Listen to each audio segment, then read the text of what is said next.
Because people are traveling somewhere, something can happen somewhere. Natural calamities, this, that, somebody would have fallen sick, so many things, no? So my phone is never on silent. Even in the night, it's on loud because somebody will call me at 2 a.m., 3 a.m., something.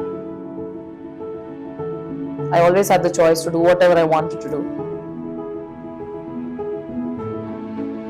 When it comes to Mangalore, we are blessed with the best of medical institutions. We've got the best of hospitals, we've got the best of doctors. We are known to be a knowledgeable, advanced city in itself.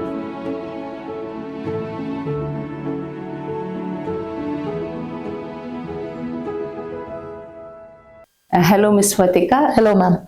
Welcome to our Unlimited Insights podcast. Thank you so much. It's a pleasure to be here. Vatika, an entrepreneur, a lady, emerging lady, and young. Honestly, if you see that if you feel like I'm a confident person now, I must tell you that the entire credit goes to my parents. Simply because, since you asked me how, what has been my childhood like, and so on and so forth. So as a child, I've been a very shy child. Okay, the only, the turning point for me was because my parents would push me into participating in every other competition or every event that possibly was in school. However good or bad I was in it didn't really matter to them. So that kind of pushes pushes you onto the stage. It helps you overcome your stage fear and a lot of things. So it fills you with a lot of confidence, right? So and those are small steps that would have kind of led me into taking up leadership roles later on. So if I have to mention, you would have read in my biodata that I was a president in the college and so on and so forth. So all those things, small things that you do during your college life or your school do play a very important role when whatever you become later in life. Because I believe that as a student, you have ample opportunities to showcase your talents, to build your confidence, to probably polish your leadership skills and all of that thing. So once you come out of your colleges or schools, there's no one really who's going to come and give you an opportunity to polish these skills of yours. So I think that's why I urge all students to take up every opportunity that knocks on their door as students. And so I think that has been a very significant role to play in my journey as an entrepreneur. And of course, having said that, I've seen my parents work, struggle day in and day out to build a brand, which is a legacy now. I did feel that, I was a very significant part of growing up with that whole institution as well. So I've seen the business grow. I've literally been through a lot of ups and downs as I was growing up. So it's not only, I can say that travel runs in my blood, definitely because of my parents, but also I'm a travel enthusiast myself, which made it very easy for me to choose it as a career opportunity for me as well. When you were growing, did you ever thought that I'll continue in this, my parents' business or entrepreneurship? Did you had that in your mind? Now, like I told you, I was never, my parents always had an open, gave me a choice. I was not compelled or asked to come and continue the business. I always had the choice to do whatever I wanted to do. If it was medicine or engineering or whatever, I had the choice to do what I wanted to do. But like I told you, I've grown up with the business, literally like the business was also like a child for them, right? And they've been taking care of it immensely. So I've literally grown with the business, seen every bit of it. So as a child, it only enthused me to come and join them. Though, as a child, you're kind of fascinated with the whole idea of travel and everything looks very fancy and rosy when you design and take people on holidays. As I was growing up, of course, I did realize that it's not that easy because you only see the rosy side of it and there are a lot of other challenges as well. Nevertheless, like I told you, I'm a travel enthusiast and I always made up my mind that I wanted to come back here. So which is why whatever course I chose, whatever I did was all aligned with my whole idea of coming back and joining my business, joining my parents' business. Yeah, it was nice knowing you that every opportunities which you have utilized during your childhood days as you were growing, it has helped you a lot in order to take this business forward. So when you were completing your graduation, is it that immediately after your graduation, post-graduation, you joined your business, or you had a time gap or prepare yourself to go and learn from other industry or something like that? Honestly, when I think I was the only person who didn't take a campus recruitment in my college because I was very sure that I wanted to get back to my family business. And my idea of interning, I think I would intern somewhere only if it was something to do with travel and tourism for me. So I thought it was best to come back and whatever it is, every little learning, do it from the scratch. Okay, so it's very necessary for you to have that approach where you try to learn everything from the most minutest things to going higher up in managerial positions or whatever it is. You need to understand what each of them is doing and how. So I thought it would be great for me to understand the nuances of our business itself, because someday I would have to take it forward. So yes, I didn't really intern somewhere, but maybe yes, it would have given me a different outlook if I did. But like I said, I didn't have an opportunity in the travel and tourism industry, which is why I came back and joined my family business. Yeah. When you wanted to join your business back, so what were the challenges you had in your mind? Like when we think of what I should do, I have learned my MBA, I have learned my graduation. Now, what are the things I need to focus on? What are the aspects, the concepts I should think of or I should work on? What did you feel? What was coming to your mind? What you were thinking at that time? Because I'm going back to my business, my family business. I want to do, you might have those thoughts that I have to do well, I have to continue the efforts what my parents have done, and I have to give it back to the society and to my parents. So at that moment, what was that flashing in your mind? What was that forcing you or motivating you? What better you have to do? What concepts you had to take from your studies, what you have done? So can you please give insight into it? I somewhere read that managing people well leads to at least 80% of your success in business can be contributed to managing people well, right? So especially since I belong to a services industry where I'm dealing with people and not with products, it's very necessary to be a people's person. Your communication skills, how you talk to them, even whether if it's your employees or if it's your customers, it can be anybody. So you need to be a people's person, of course. So for me, as I was joining, my fear was my fear was how I would probably be dealing with a lot of people because a lot of them, they're still with us, okay, who've been working with my parents, who've been there right from the start, are much older to me in age and experience. So it's not so easy to gel with a lot of senior people, but they've been very welcoming and all of that. But of course, for them also, it's very difficult when someone much younger is there and they don't know if they should really teach me, or that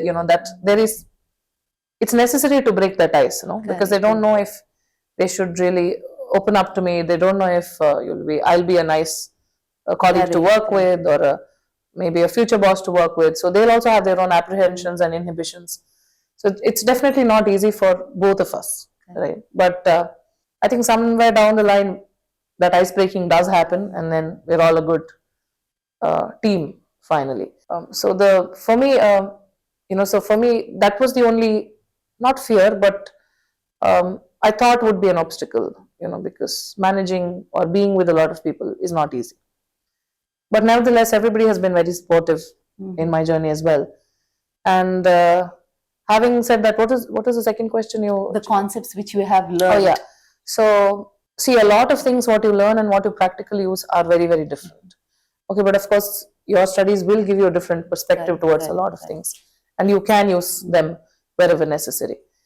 So like I told you, for when you say other obstacles, you mentioned that I'm a second generation entrepreneur, so I must be having some obstacles. So I feel more than an obstacle, it's a challenge, because the first generation entrepreneurs don't have any benchmark.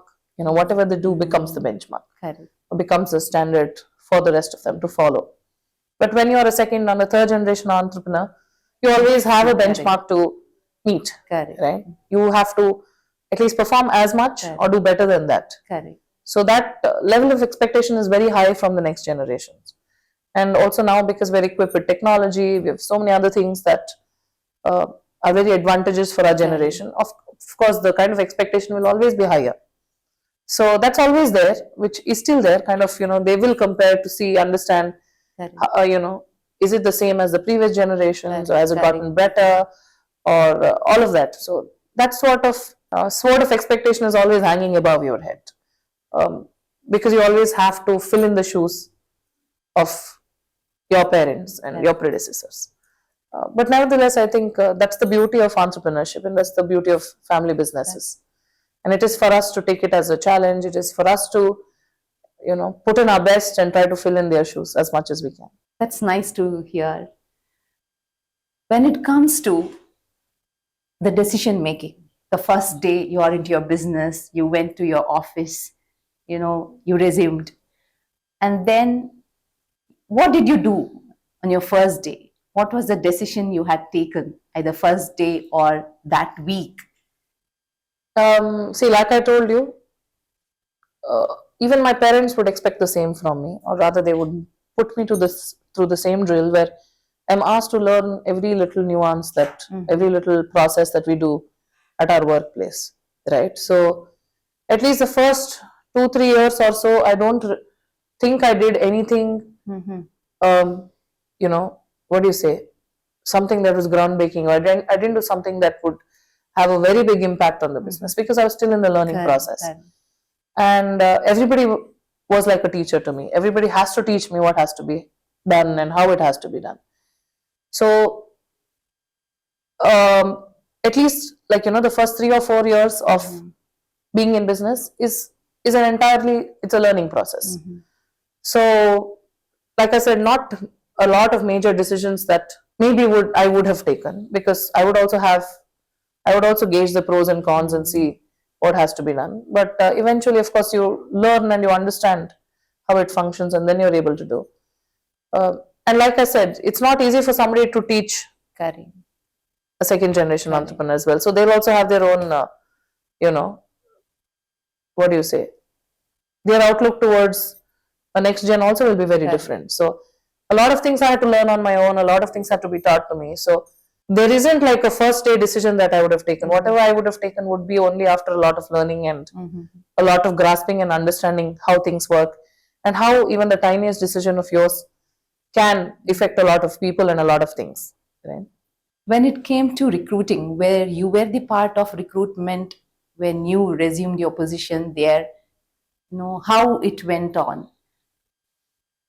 See, I still recruit a lot of people, right? So what we see is that, when we look at students who come maybe from colleges or they work somewhere, of course, experience does count, but the freshers as well. We see a little bit of a gap in terms of what they study and what we require as an industry. So I think colleges like yours and of course industry association should all come together and kind of try and understand what the industry really requires and what has to be delivered to them in college. It has to be in sync so that they're more employable at our place. So coming to the generation now, we either find people who are really ambitious, students who are really ambitious, very good at what they do, or the rest of them who are just maybe they're yet to get more serious about what they want to do. So I always feel like, I always do say this, that, you require the skill and you require the will as well. See, most of the times they come to colleges, so you teach them everything, you impart the best of knowledge, and you try and polish their skills. But they should have the will to do something on their own. Then there's another set of people where they will have the willingness to do, but maybe they don't have the opportunity to upgrade their skills. So it's a good combination of the two that makes them really employable. And I think that is what students should understand. And that's what I look at when in the hiring process as well. They should be somebody, again, first, like I said, I belong to the services industry, so they have to be people's person. They should like talking to people, being with people. Communication is very important because, like I said, again, you're dealing with people. So communicating to them correctly is very important. And of course, they have to be having a lot of patience because you deal with people coming from different backgrounds, different, levels of tolerance or expectations and all of these things. So it has to be somebody who loves being and handling people. That's what I look at, of course. And then, of course, your, in terms of a content with regard to, or the skill with regard to travel and tourism is very, very important.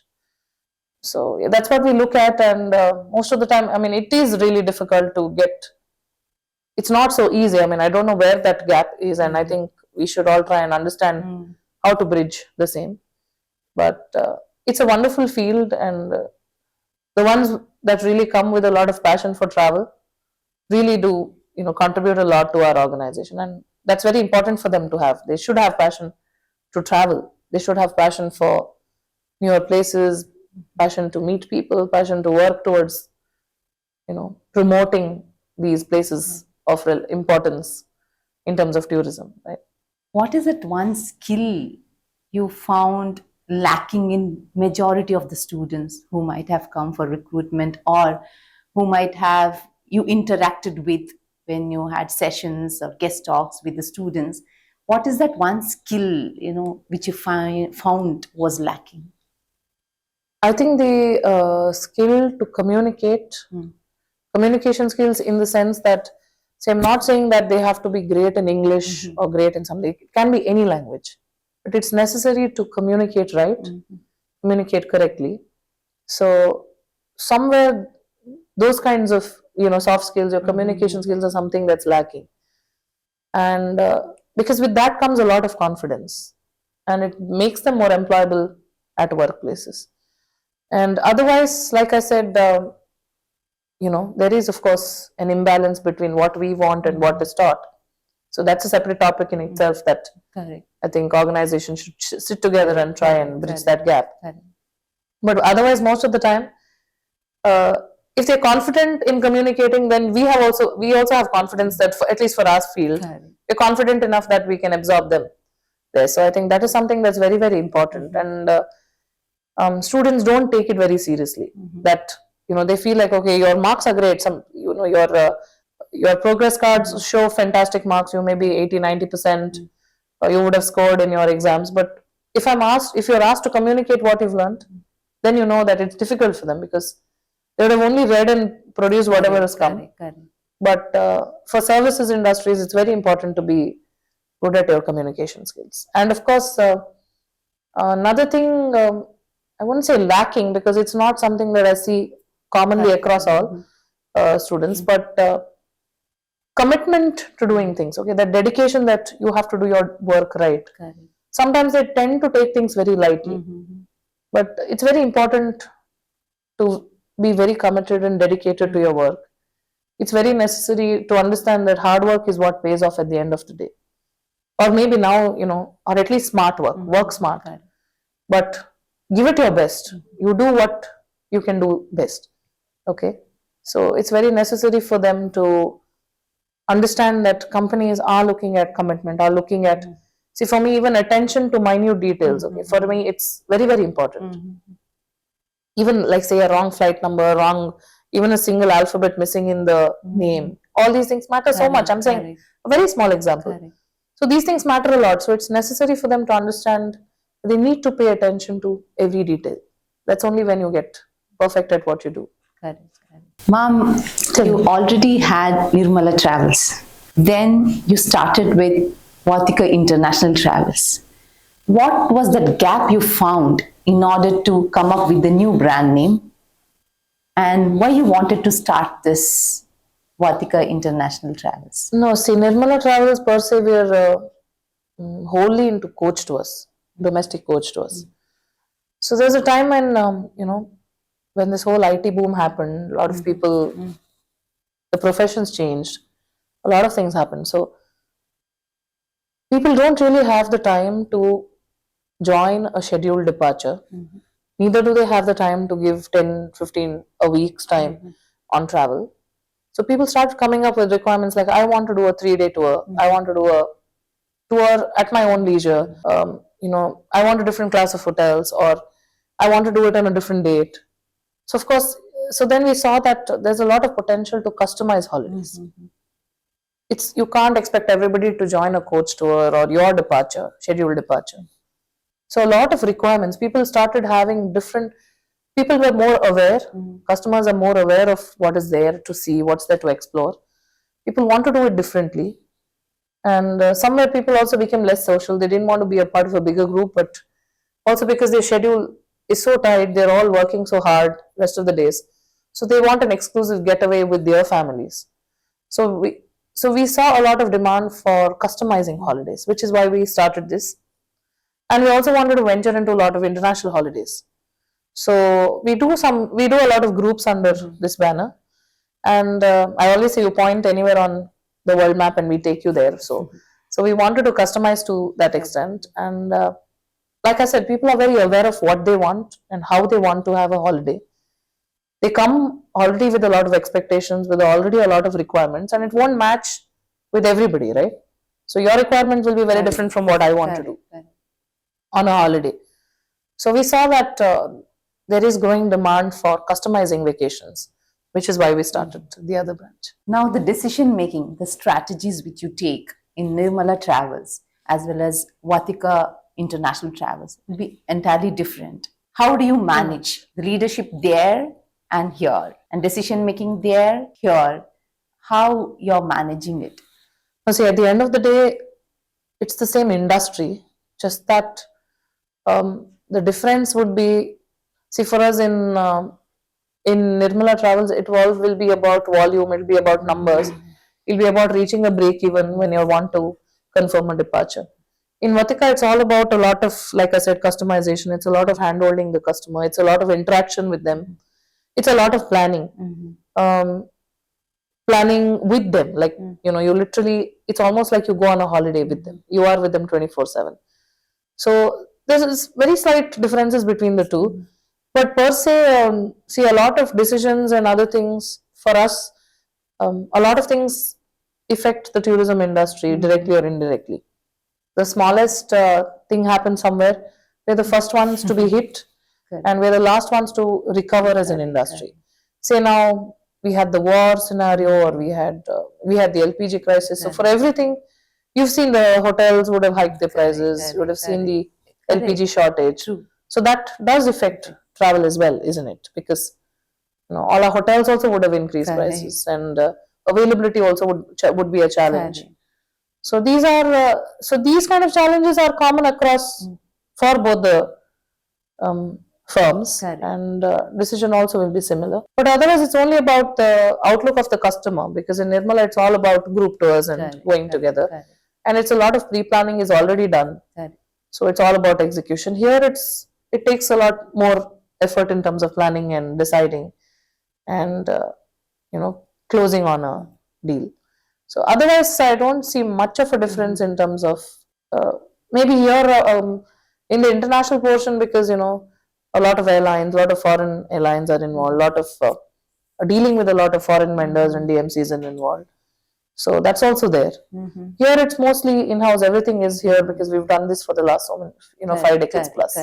But nevertheless, the industry is evolving every time, and we have to evolve with it. So I think it's not just our industry. Every industry is evolving. And now with AI and all that, that we need to integrate it in the future as well. So I think the best thing to do would be to keep yourself up to date with what's in, what's trending. I think that really helps you, go ahead. Yeah. When you said about crisis, one thing what recalls in my mind is COVID. During COVID, how did you manage? And what are the challenges you faced that time? What felt that, okay, I should have taken this decision, I shouldn't have taken this decision?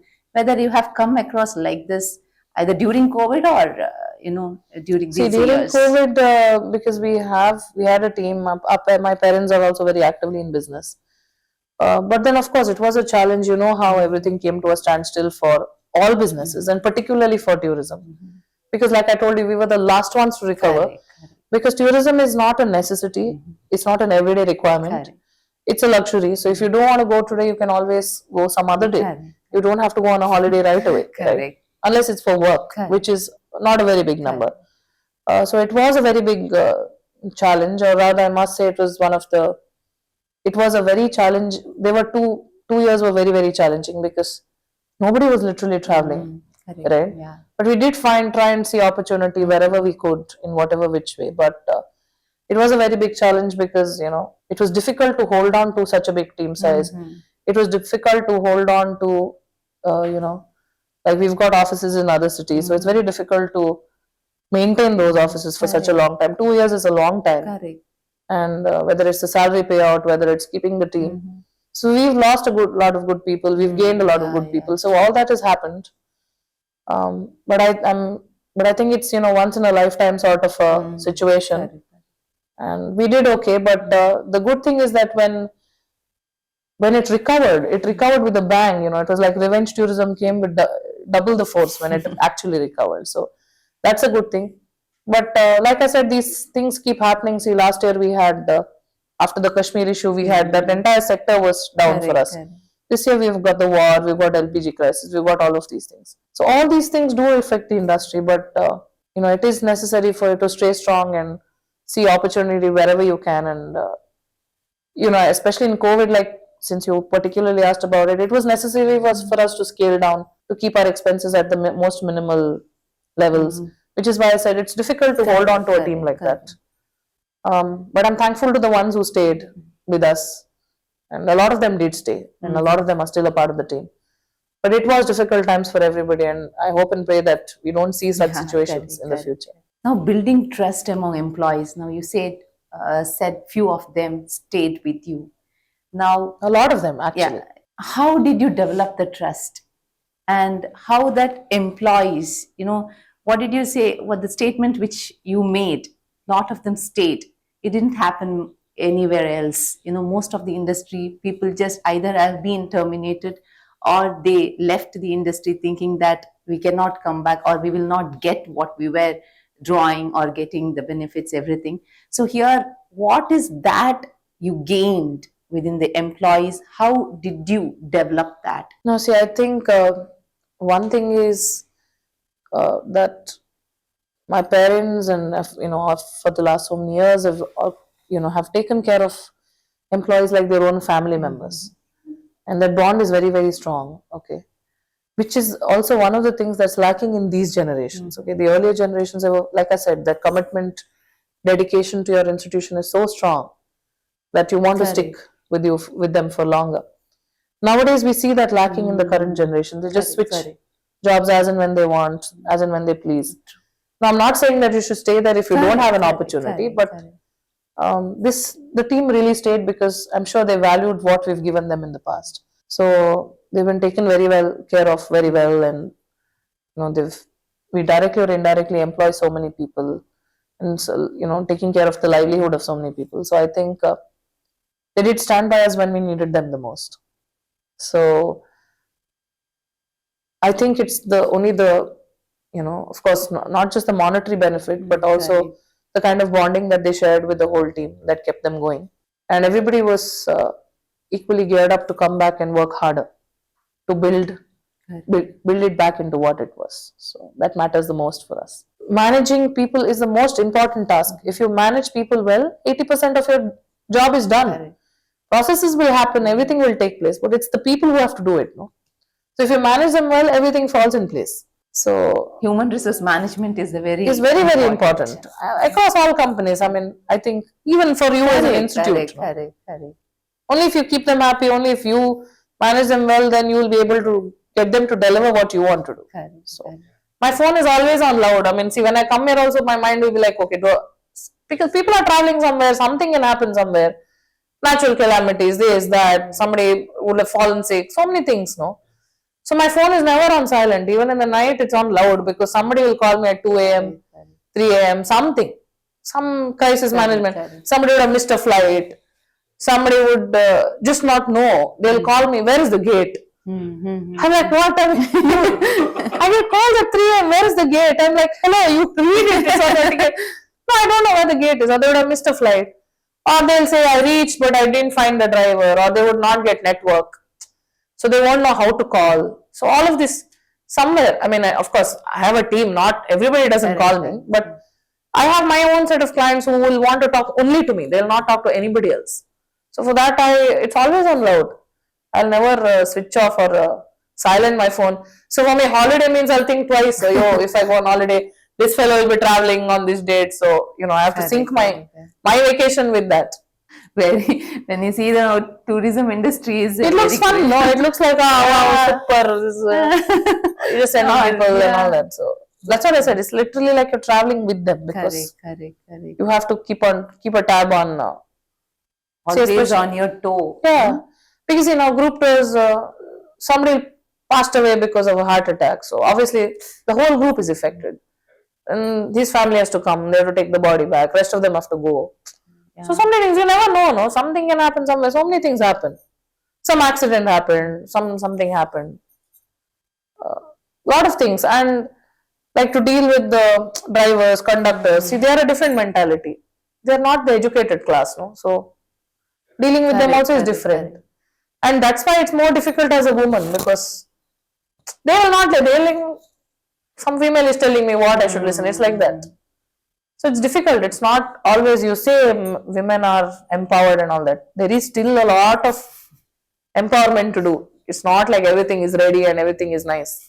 Have you come across with any of the situation where you had to take a decision where whatever you have learned has not supported you at that time? What can you please give an insight into that situation? Now, I won't say what I've learned has not supported, but there are lots of decisions that you need to take which may not be anything to do with what you've learned. It comes either purely out of experience or it comes purely out of your instinct. Sometimes you have to listen to your mind, sometimes you listen to your heart, depending on the situation.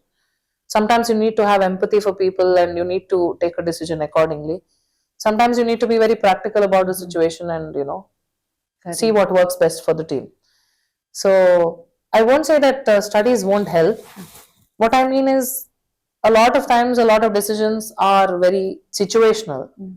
So maybe your experience over the years will help, or maybe your instincts, what you think is right, works. See, most of the time for me, it's more of a gut feeling. Okay, so if I feel like it's right, I should do it. Sometimes I'll think like, okay, maybe no, we should do it some other way around. But most of the time, what happens is what I first thought we should do only works best. So sometimes it's necessary to go with your instinct. Sometimes a lot of, like I said, you need to make use of your experience. You need to maybe ask for help. If you're not able to decide, it's very necessary to seek an advice from people who are more experienced than you have.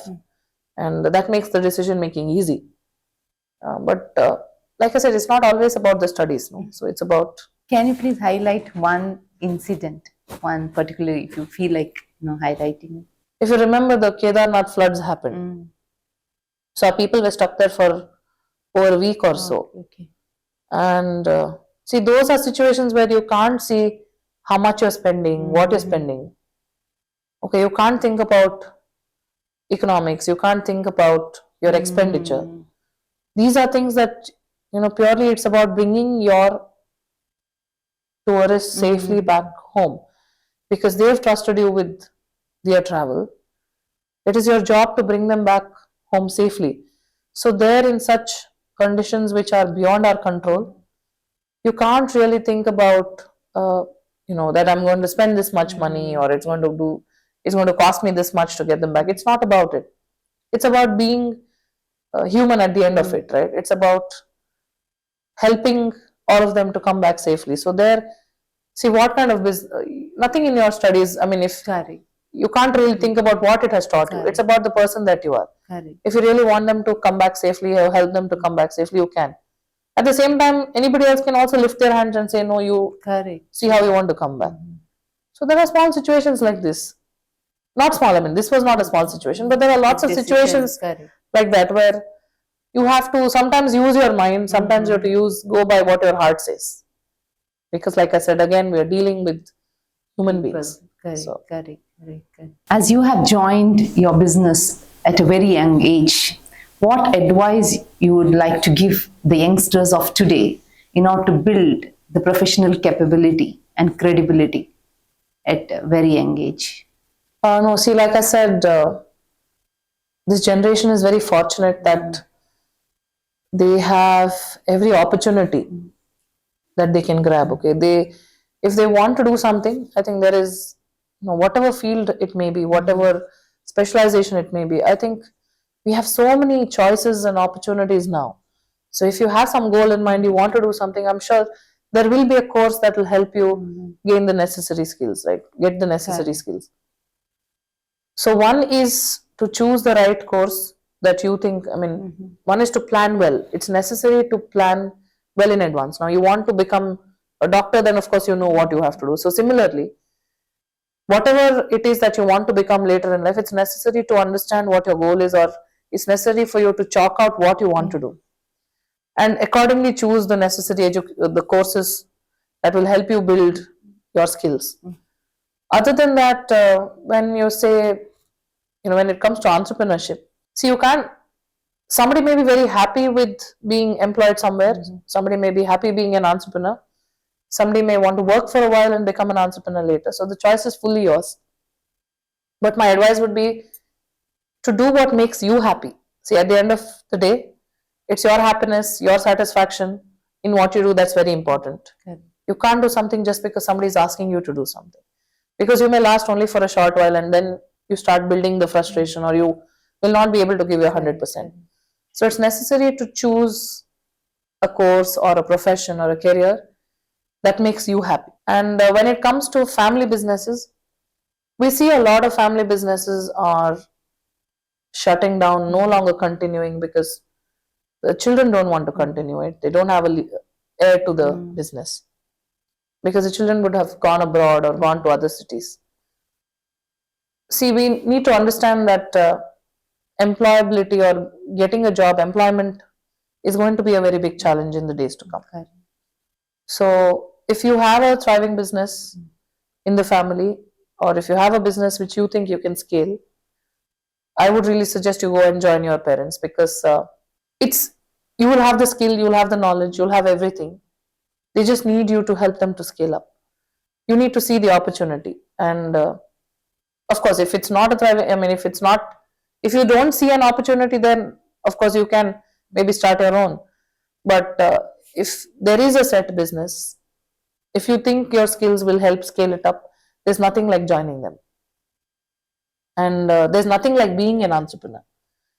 And this is for, of course, people who have family businesses. For the ones who don't, again, entrepreneurship is a beautiful journey. It has its own pros and cons, just like maybe being an employee also has its own pros and cons. But being an entrepreneur is a different journey altogether. You do the most noble thing of giving jobs to others as well, where you're becoming a job creator rather than being a job seeker. And I think that's the most noble thing to do. Okay. And as an entrepreneur, you have flexibility in what you do. You have your independence. You have every opportunity to put your creativity to use. You have every opportunity to display your leadership skills. So there is so much to do with entrepreneurship, isn't it? Of course, it's not easy to build a team and all that falls in place. But the beauty of entrepreneurship for me is that you're your own boss.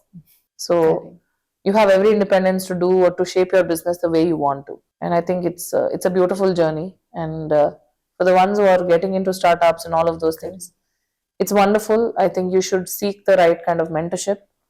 And if you have the right mentors, or maybe you should also interact with a lot of similar businesses or industry leaders, seek mentorship, which is very, very important. And it'll help you a lot in shaping what you want to do, or in shaping your journey as an entrepreneur in the future. That's nice. As a woman, we always, I think that, okay, if I step into the business, okay, there are lots of things I have to, I have to travel, I have to face certain challenges. Not only me, many women might be thinking about it. Like, it's very difficult to get into the business.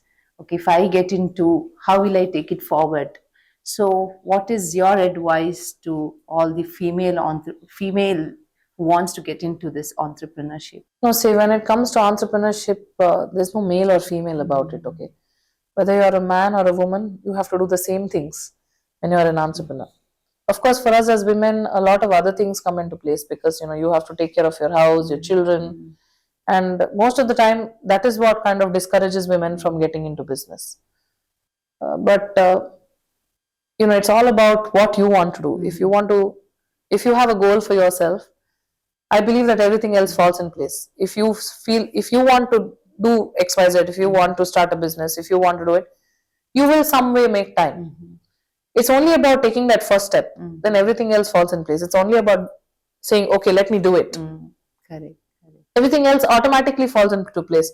Because when you have so much, if you're very passionate about doing something, you yourself will make adjustments, whether it's the kids or whether it's your house or everything. You yourself will make all kinds of adjustments to ensure that you are able to give your time for this thing. So there's nothing called work-life balance. Obviously, it's not as easy as it's as it's said. Correct.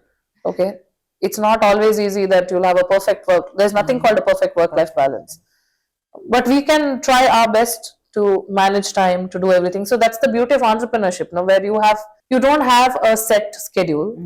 When you're an entrepreneur, you are able to choose your number of working hours. You're able to choose whether you want to go, you pick up your children and come back, or whether you want to, work later into the day, or whether you want to give your first half, you want, do something else. So you have that flexibility when it comes to being an entrepreneur, which is not there in a particular, you're like a 9 to 5 job or anything of that sort. That flexibility you won't have.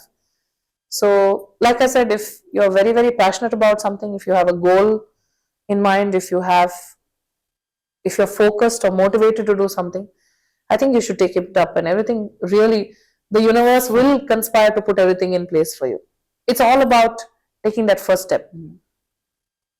And that is where most people, don't take the risk of taking the first step. And they always fear about, what will happen. I mean, see, if something happens, it will happen later. You will deal with it later, but you shouldn't kind of anticipate it first, and then it shouldn't demotivate you from doing something. So I think it's a beautiful journey, and you will eventually get used to everything, to the schedule and all of it. And I really urge women to become entrepreneurs, simply because, women are so creative. Women already are gifted with a lot of patience, a lot of empathy for things. We are gifted with this multitasking capabilities already.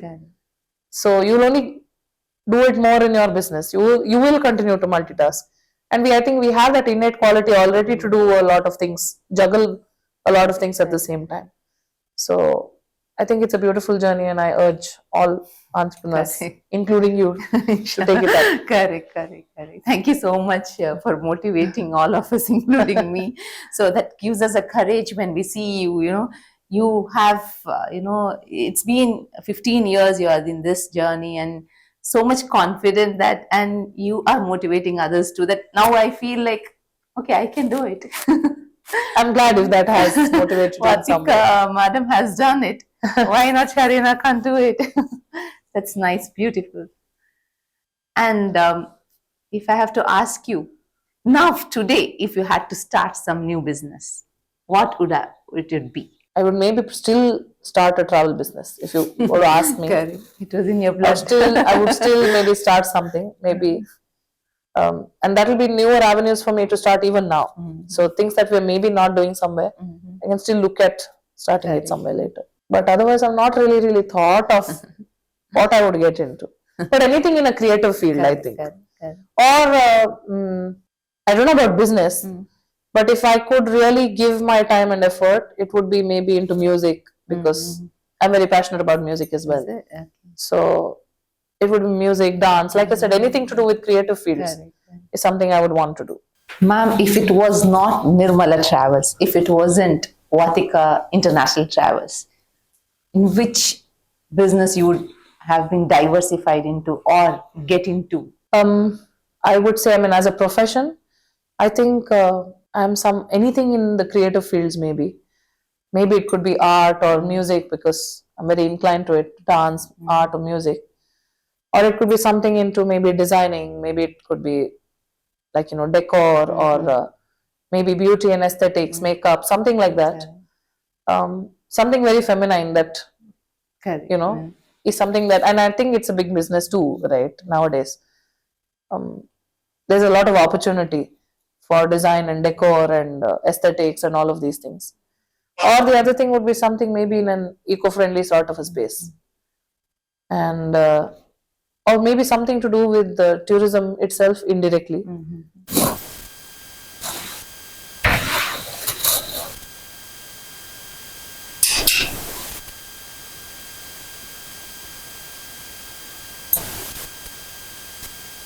Now Now the traditional industry setup, okay, the companies, the businesses who have been since 50 years, 45 years, now at this era where technology is advancing and all the businesses are following or adapting the AI. So how difficult it is for traditional businesses to have a transition into in this phase? I think it's very necessary though for however difficult it is.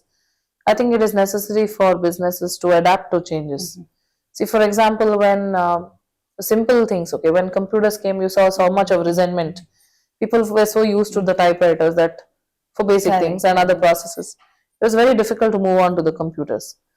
From the manual way of doing it to going online was also a different transition. So I think these kind of technological transitions and advancements will keep happening. But it's very necessary for us to keep ourselves up to date with what's happening, because otherwise you miss the bus. Correct. For example, if we were to still be very traditionally doing tours, like say not having an online presence, not having a website, not switching to softwares and technology, whatever we use now. So the whole processing time, everything is going to be longer and more difficult. No? So you have to adapt to the change. Correct. Otherwise, somebody else is going to take your cake. So it is very necessary, whatever industry you belong to. And I think with AI, again, we have to start integrating wherever we can. I think we have a long way to go, but you never know. Every day is a new day and comes up with a new, um, uh, every day there's a new advancement. So we have to be prepared for what's coming. And it will take its own time and effort. It will take, maybe there will be some difficulties in switching, changing, whatever. But only thing that we should realize is it's all going to be for the good, because it's probably going to increase your efficiency, increase your, decrease your processing time, increase your productivity. And it's important to not see it as a challenge, because a lot of people will feel challenged that probably it's going to take their jobs away. But we should probably see it from a point of view that it's going to be an integrated effort where it's going to make your job easier. So it's not like you're going to lose your job. It's only going to increase your productivity and efficiency more. So I think technology is the order of the day, and we can't not adapt to it. So at this situation, how resilient we should be? Like you will be having risk averse from your employees, like when you had to train, whether you had to train your employees and how they were no, that reacting. will be, I mean, because see, whenever there is a new technology or new system, there will be resentment, there will be doubts, challenges, obstacles, all of that will be there. But I think a very clear communication with your team, and telling them, what the pros and cons of it, and showing them the advantages of moving to this system will really help and make it easier for us to slowly move on to the newer systems, which is where computers also, like I said, when they came in, a lot of people felt that they'll be okay with the old system, but when they saw everybody else doing it faster, quicker, and things becoming easier, then obviously they shifted eventually. Same thing with a lot of technologies that we're using now, right? So many things that we use today. Correct. So I think it's all about communicating it right to them, telling them about how advantageous it's going to be for them, and how it's going to increase their productivity, how it's going to help them scale, how it's going to reduce their effort also to some extent, right? So I think it's all about communicating it right to them, and they will get onto it eventually. But it's the order of the day. Yes. We need to move along with how updating it is. See. And with regard to medical tourism, what are the opportunities we do have, or how can we go ahead? Now, see, I think, India is a big market for medical tourism. And a lot of cities like Hyderabad and Delhi do have a lot of medical tourists coming in. When it comes to Mangalore, we are blessed with the best of medical institutions. We've got the best of hospitals. We've got the best of doctors. We are known to be a knowledgeable, advanced city in itself. And organically, a lot of medical tourists are coming to Mangalore, getting themselves treated and going out, simply because the cost is much lesser and the quality is much better. And there are so many medical tourists already coming into a lot of our hospitals here. Just that maybe a more consolidated, stronger effort is necessary, because I think there's a lot of potential in this field. And I think like a coordinated effort from by all the hospitals here, the medical fraternity here, and projecting Mangalore as the next big place for medical tourism is important. Because like I said, we've got all the amenities, all the facilities here. It's only about putting it all together. And I think we're not too far away. We'll get there soon. When you hire the fresh graduates or experienced ones, what you will be more focused on, either their CGPA or emotional quotient and adaptability. And like I said, for me, the first thing is that, like I mentioned earlier, you have to be a people's person. So for me, the way they communicate, no matter what the language is, the levels of confidence, all these things also matter a lot. CGPA does matter, but it's not the ultimate decider for me. There are a lot of other things, like I said. What is the spark? Do they have that spark in them to work for an organization like this? Do they have a passion for travel? And do they have the confidence and attitude, the kind of attitude they have towards people, dealing with people? Character is also very, very important. CGPA definitely, I mean, that may be an initial this thing, but because we train them, they may not, like I said, they may not come all ready from an institution. Right? Correct. So if they've got the experience, then it's okay. But otherwise, when they're freshers, they don't come with any experience. So the training bit and all that we will do. But it's necessary for them to be quick learners, to grasp details. Like I said, pay attention to every small detail. But also we look at people who are more lively, fresh, are good at their communication, who are very adaptable, very flexible in doing things, and who are team players. That's very, very important for us. You have to be a team player for us in our industry. So those are ultimate things that we look at. Whether Vatika has faced a situation where you had to face a risk of taking any decision or anything, where it's like we feel like you are a second generation. So we feel that, okay, it's easy, everything is set, every environment is set for Miss Vatika. Is it like that? Or as a new entrepreneur who get into this, who is a first generation, is it the same? Whether you have felt, okay, I am taking this risk, okay, this decision I shouldn't have taken, okay, this shouldn't be where I should be. No, I think that's a part and parcel of an entrepreneur's life. The benefit that a second generation entrepreneur has is that we have the first generation to look up to. So typically we learn from their mistakes, so we won't repeat those mistakes. But there will be newer situations which we will have to face. There will be newer problems, everything that's different. And that generation was different. Now the current generation is very, very different. Situations are different. Times have changed so much. So that risk factor is always there. But like I said, it's very necessary for you to see both sides of the coins and weigh the pros and cons. And your experience in the past would also have played a very important role. So there are a lot of risk-taking, opportunities or situations. But I think if you don't take the risk, I don't think you can do anything in life. So it's very necessary to have the ability or willingness to take risk. Otherwise, you fail. You don't explore anything new, right? You will always be very comfortable with what you're doing, and you'll be with very low amount of risk. You'll be very comfortable in your own space. You'll not go beyond that. So it's necessary to take that risk. Otherwise, it's very difficult to grow as well. So yeah, I think that's about it. So there will be, I mean, like I said, we only learn from our own mistakes, old mistakes. There have been situations where I'd have felt like, oh, I could have done it this way, but I'll do it better the next time. So that's always there. It's a learning experience. Every day is a new day. Every day is a learning experience. So it's all those things that build up and help you in deciding for the better.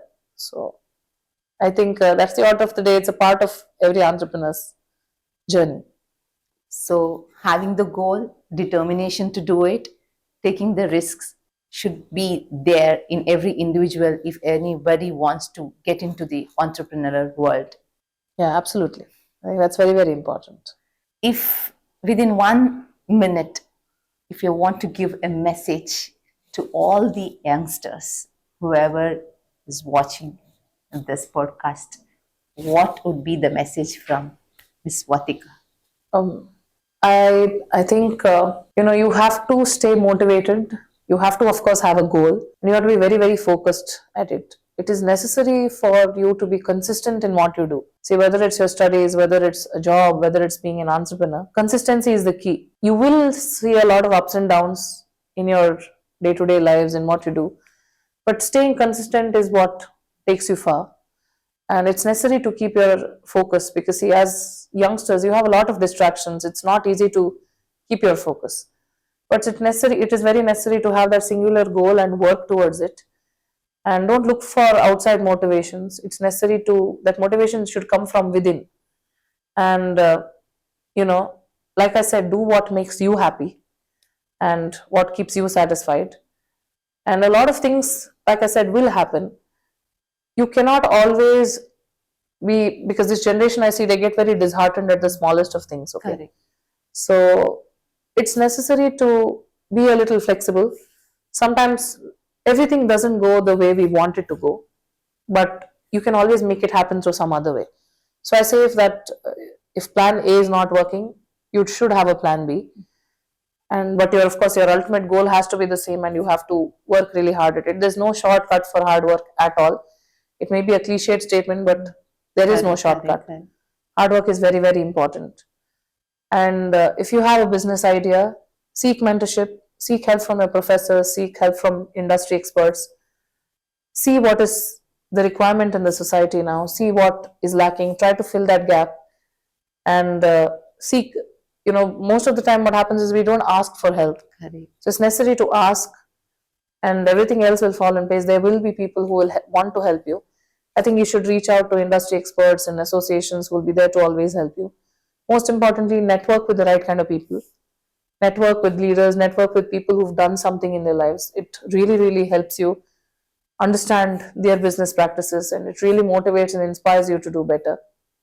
And like I said, if you have a business plan, ensure that it's vetted properly, see if there is a market for it.